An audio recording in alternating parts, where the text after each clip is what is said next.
Estamos de vuelta en Hoy es Noticia, ahora sí para conversar con la diputada Catalina Pérez, presidenta de Renovación de Revolución Democrática. Diputada, ¿cómo así? Ahora sí me ve y me escucha, ¿no?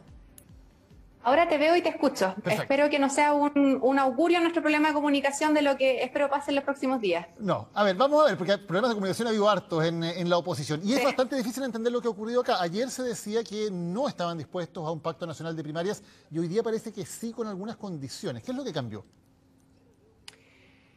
Cambió la posibilidad de abrir esas condiciones. Hasta la conversación que estábamos sosteniendo el día de ayer, lamentablemente no había apertura a algunos elementos que para nosotros son mínimos esenciales. Concordar ideas comunes para empujar, por ejemplo, un programa mínimo común en materia de gobiernos regionales, excluir a cualquier candidato que esté vinculado a casos de corrupción, sea o no sea un candidato del Frente Amplio. Si vamos a ir a primarias con otros partidos, no hay lugar para candidaturas vinculadas, asociadas, exalcaldes o actuales alcaldes vinculados a casos de corrupción.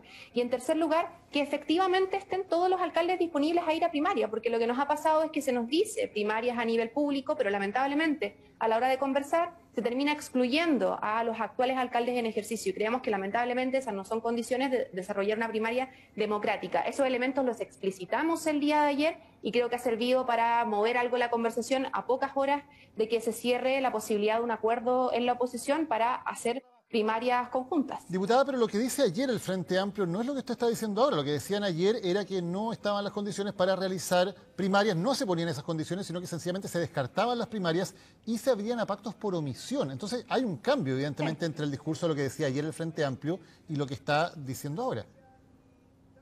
Hemos estado 2 meses y medio, diría yo ya, 2 meses y medio, Matías, Daniel, perdón, organizando, buscando los mecanismos para que la oposición pueda ponerse de acuerdo, poniendo algunos elementos mínimos sobre la mesa y también estableciendo mecanismos, porque tenemos algunas dificultades cuando hablamos de una primaria nacional como pacto único que nos obliga a un matrimonio, digamos, donde no están claras las condiciones. Cuando no están claras las condiciones, efectivamente nosotros decimos, oye, ojo, porque no estamos disponibles a embarcarnos en un programa donde luego se desconocen esos mínimos programáticos o donde luego descubrimos que no tenemos nada en común. Entonces, explicitemos los motivos de por qué hoy día no estamos pudiendo llegar a acuerdo vía primaria, abramos otras alternativas porque necesitamos avanzar hacia que efectivamente no gobierne la derecha en los municipios o en los gobiernos regionales. Esa fue la intención del día de ayer. Creo que evidentemente hubo un problema de comunicación importante y me parece que lo que hemos explicitado de forma muy clara hoy día es cuáles han sido los motivos de que no hayamos podido avanzar y cómo hacemos, por tanto, de que ojalá esas condiciones cambien de aquí al miércoles. A todos nos interesa que podamos llegar a acuerdos, si no, no hubiésemos estado 2 meses y medio conversando y vemos que ahora, que quedan muy poquitas horas, ojalá se abra esa puerta nuevamente. ¿Fue un error el comunicado de ayer? Yo diría que se usaron palabras desafortunadas o al menos no se explicitó contenido que yo creo que debió haber estado explícito desde un comienzo. Y con eso sobre la mesa queda seguir avanzando. Pero es difícil entender cómo se comete ese error, porque es un comunicado que ustedes conversan, consensúan, no es que alguien haya hecho una declaración y se haya equivocado, ustedes No. escriben algo, lo revisan. ¿Cómo ocurre que dicen algo completamente opuesto a lo que al parecer querían decir, de acuerdo a lo que usted nos está diciendo ahora? No, a ver, ojo, nosotros, primero, siempre hemos estado disponibles a efectuar coordinaciones de oposición porque tenemos 2 objetivos en la mira. Uno, que no gane la derecha y segundo, que podamos abrir la puerta a proyectos políticos transformadores, que en nuestro juicio se traduce en que las cosas no se hagan igual a como se han hecho los últimos 30 años. Dijimos también que habían abiertos distintos mecanismos. Bajo las actuales condiciones, una primaria no encontraba lugar si es que no establecíamos estos mínimos. Y hoy día lo que estamos haciendo es empujar dichas condiciones para ojalá poder movilizar el escenario y que de ayer, hoy día, se movió bastante y que esperamos que de aquí al día miércoles se mueva tanto más. Creo que fue importante, insisto, explicitar los elementos que nosotros creemos debe considerar una primaria para efectos de volver a abrir esa puerta. Yo creo que hoy día eso nos ha permitido continuar avanzando y de verdad espero que en las pocas horas que quedan podamos incluso como generar una comunicación pública que nos permita dar certezas de que eso efectivamente va a ser así, al menos a nivel de primarias de Gore podamos, digamos, avanzar. Espero tener buenas noticias en eso. Confío en que así va a ser también. ¿Y por qué ayer se hablaba como la alternativa a las primarias de los pactos de omisión? Que significa que se negocia, digamos, que algunos partidos llevan candidatos en algunas comunas o en algunas regiones y otros en otras comunas u otras regiones, repartirse el mapa del país finalmente. ¿Por qué el Frente Amplio proponía eso, que es la más clara muestra de la vieja cocina de la política, partidos políticos repartiéndose comunas sin preguntarle a los ciudadanos? Ojo, que los pactos por omisión abren la puerta a, por ejemplo, realizar primarias ciudadanas, que fue el caso de cómo hoy día, por ejemplo, logramos tener un gobierno municipal ciudadano como el de Jorge Charp en Valparaíso. Lo que nos complica, y lo dijimos ayer también, de las primarias legales, que te termina amarrando un gran acuerdo nacional donde uno no sabe con quién va a competir, porque si a mí me ponen a competir con la actual alcaldesa de Quinta Normal, digamos, suspendida de la Democracia Cristiana, suspendida por fraude al fisco, o con el candidato de Coquimbo, que el propio partido lo tiene acusado en un caso de corrupción, evidentemente yo voy a decir, no me voy a embarcar en unas primarias con quienes están involucrados en ese tipo de casos, porque incluso si me ganara la primaria, no estoy disponible a apoyarlos. Entonces, bajo esas condiciones, no podemos avanzar. Por tanto, abrámonos a analizar la realidad de cada uno de los territorios, veamos dónde el Frente Amplio puede omitirse en favor de, por ejemplo, Rodrigo Mundaca, que está disputando hoy día una candidatura en Valparaíso, y veamos en función de eso cómo se avanza. A eso nos referimos con omisiones que permitan evaluar las realidades territoriales y no amarrarnos en un gran pacto nacional donde nos pueden terminar, digamos, metiendo en la elección candidaturas con estas características que nosotros no esperamos validar como frente amplistas. Por lo mismo, hoy día se opta por poner estas condiciones sobre la mesa y ver si en función de eso, en función de estos mínimos, podemos continuar avanzando en una primaria que nos permita que justamente la decisión quede en la ciudadanía. Porque, ojo, eso es otra cosa que yo creo que es importante precisar. El Frente Amplio lleva realizando primarias desde su primera elección, desde el año 2017. Y hoy día probablemente quizás inscribamos también primarias del Frente Amplio si es que no logramos ponernos de acuerdo con el resto de la oposición. Entonces, el Frente Amplio ha sido un promotor y un defensor de las primarias, pero para eso se requiere tener ideas compartidas, porque la idea de que solo no gobierne otro a mí no me basta, y por lo mismo pongo elementos sobre la mesa. Ahora, hay dos cosas que tal vez se mezclan aquí. Una cosa es esta exigencia de que actuales alcaldes o candidatos que estén involucrados en casos de corrupción queden fuera de estas primarias, que es bastante comprensible. Lo que es más difícil de entender esto de los pactos por omisión, sacando el tema de la corrupción, sencillamente, decir que se omitan para que algunos candidatos puedan tener mayores opciones. ¿No debería ser la ciudadanía de cada una de esas comunas la que determine cuál es el mejor candidato? Que se presenten todos, los que no tengan casos de corrupción, por cierto, que todos los demás se presenten, de todos los partidos, y los ciudadanos de cada comuna sean los que decidan quién es el candidato de la oposición y no una conversación en un escritorio en Santiago? Primero, la conversación de omisiones no tiene por qué ser una conversación en un escritorio en Santiago. La conversación de omisiones también puede ser reconociendo las realidades territoriales de cada una de las comunas, que es como en último caso esperaríamos tener la conversación como Frente Amplio. Eso también permite, ojo, que puedan participar candidaturas que no tienen partido político, que puedan participar independientes o miembros de organizaciones sociales, que no pueden participar de una primaria legal porque no tienen partido para poder, digamos, ser parte de dicho proceso. Y por otro lado, lo que te permite, insisto, las omisiones es evaluar cada una de las realidades territoriales sin involucrarte en un gran pacto nacional.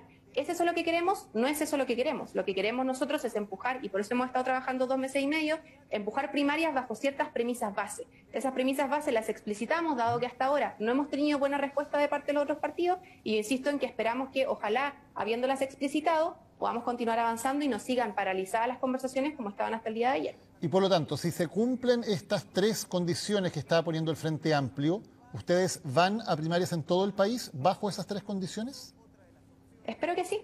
Espero que podamos ir en primarias en todo el país, considerando, no sé, por ejemplo, los elementos de alcaldes incumbentes. Espero que haya disposición de los partidos tradicionales de someterse también a esas primarias. Espero que haya un compromiso explícito contra la corrupción, no sometiendo a primarias a ningún candidato vinculado a esos casos, y espero que los próximos días podamos comunicar cuáles son los mínimos programáticos que van a hacer que esas primarias tengan sentido, porque vamos a tener una unidad de propósito que empujar. Porque a mí algo que me ha faltado es poner ideas sobre la mesa, de lado y lado. Creo que acá hay responsabilidades compartidas, pero no puede ser que se hable de una primaria solamente para que no gobiernen otros sin poner elementos sustantivos y de fondo detrás. Y esa es un poco la invitación, no la exigencia, sino que la invitación que esperamos poder hacerle también a los otros partidos. Y yo de verdad espero que nos vaya bien. Tengo fe de que vamos a poder cerrar un proceso en las poquitas horas que quedan. Ya, pero ayer ustedes marcaron un tema que entiendo que es de principio. Ustedes decían, descartamos un pacto de primarias que desconoce nuestras diferencias con los sectores conservadores y neoliberales del país presentes en el sector de la ex nueva mayoría. Ahora sí están dispuestos a las primarias con esos sectores que ustedes catalogan como conservadores y neoliberales. Hoy día lo que estamos dispuestos es a que los sectores que históricamente han sido neoliberales y conservadores se comprometan con una agenda de principios y valores que le haga sentido a que estemos en una misma papeleta el Frente Amplio y otras coaliciones. O sea, por eso, si vamos a firmar un pacto insisto, un pacto único nacional, o sea, esto implica construir un pacto con otras fuerzas políticas, tiene que ser en torno a algo. Entonces, bueno, explicitemos cuáles van a ser los compromisos de, por ejemplo, la democracia cristiana, para que no terminemos en un pacto de oposición o no se muestren disponibilidades a participar de una primaria de oposición cuando se ha actuado como gobierno o se ha votado con el gobierno en los últimos años que por lo menos yo llevo en el Congreso Nacional. Entonces, elementos como ese creemos que hoy día deben ser parte de la discusión y nos alegramos de que a propósito de la negativa del Frente Amplio de ayer se haya vuelto a abrir la cancha y hoy día partidos que no estaban abiertos a esas circunstancias hoy día lo estén y ojalá, insisto, podamos antes de mañana avanzar en esas condiciones mínimas para poder efectivamente inscribir primarias en el mayor número de elecciones y en la mayor cantidad de lugares de Chile. ¿Y cuáles son esos contenidos que usted cree que puedan consensuar de aquí a algunas horas? Porque imagino que no van a armar un programa de gobierno, ni mucho menos en tan poco tiempo. ¿Cuáles son esos contenidos mínimos entonces para tenerlos claros?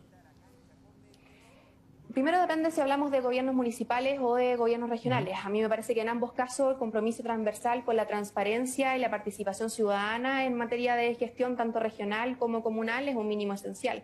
Un compromiso por la consolidación de derechos desde la provisión de bienes públicos que garanticen condiciones de bienestar para los y las ciudadanas también es un mínimo de dirección, digamos, que debemos compartir. El compromiso con cero corrupción también es algo que hemos puesto sobre la mesa. En el caso de gobiernos regionales necesitamos que exista compromiso con sacar la ley de rentas regionales y propiciar un gobierno regional que realmente haga efectiva la descentralización, porque hoy día tenemos gobiernos regionales que corren el riesgo de quedar en cargos vacíos de contenidos si es que no los dotamos de atribuciones adecuadas al cargo. Todo ese tipo de compromisos, descentralización, transparencia, cerrarle la puerta a la corrupción y fortalecimiento de los derechos y la democracia en las comunas y en las regiones del país, yo espero que sean mínimos acordados por todas las fuerzas políticas que estén disponibles a formar parte de una primaria de oposición que haga las cosas distintas a cómo se han hecho en los últimos 30 años. Para eso, por supuesto que está disponible el Frente Amplio. Diputada, no es primera vez que una declaración del Frente Amplio luego debe ser explicada, rectificada, que genera conflictos dentro del propio, dentro de la propia agrupación. ¿Qué autocrítica hacen de cómo están manejando el Frente Amplio a raíz de estos episodios que han sido recurrentes? No es primera vez que ocurre algo como esto. Primero yo creo que toda coalición tiene diferencias y de hecho, viendo para el lado, creo que el Frente Amplio tiene pocas diferencias mirando el pasto del vecino, digamos. Pese a eso, creo que es importante hacer una autocrítica y efectivamente ver cómo estamos comunicando las decisiones que se van tomando y cómo también podemos hacer parte de la discusión de forma permanente a la ciudadanía. O sea, cuando uno explica que llevamos 2 meses y medio conversando de cómo buscamos mecanismos, cuando uno explica que no se han puesto ideas sobre la mesa, cuando uno explica que los partidos tradicionales no han estado disponibles a llevar a sus propios candidatos a alcalde y que nos llaman a primaria, pero nos llaman a primaria siempre que ellos puedan reservar los propios cargos, cuando decimos que prefieren resguardar su propia autonomía para no generar una revisión respecto de cuáles van a ser las candidaturas que van a participar de esa primaria y asegurarnos de que no estén vinculados a casos de corrupción, por supuesto que se entiende. A mí me hubiese encantado que eso mismo lo pudiésemos explicar el día de ayer y hubiese quedado mucho más claro el escenario. Dicho eso, creo que lo que toca es seguir avanzando y espero, insisto, que de aquí al miércoles logremos cumplir con el objetivo, dado que además parece que mientras menos horas quedan, más rápido se avanzan las conversaciones. Diputada Catalina Pérez, gracias por habernos acompañado hoy en CNN. Buenas tardes. Nos vemos. Buenas tardes. Chao, chao.